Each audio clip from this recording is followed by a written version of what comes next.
To facilitate personnel exchanges, we have decided to resume the 15-day visa-free entry policy for Singaporean and Bruneian citizens holding ordinary passports who enter China for business, tourism, family visit, and transit purposes, starting from July 26.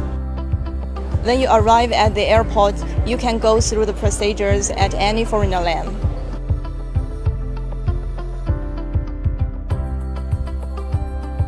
Now that the flight from Singapore has just arrived, let's take a look at what the passengers feel about this policy.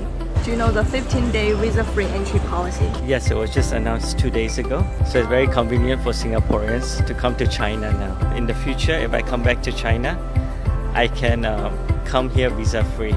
So it's very convenient. Yes, I know about 2 days ago. Yeah, but I've applied the visa like a month ago. So I'm happy that it's removed, but I've already done my visa. 出国啊，各方面啊，做事啊，方便很多。那么这是一个大消息。是啊，很高兴。我相信下来几个星期可能会很多人开始过来了。那现在就节约很多事，方便很多。好像今天的飞机好像特别满。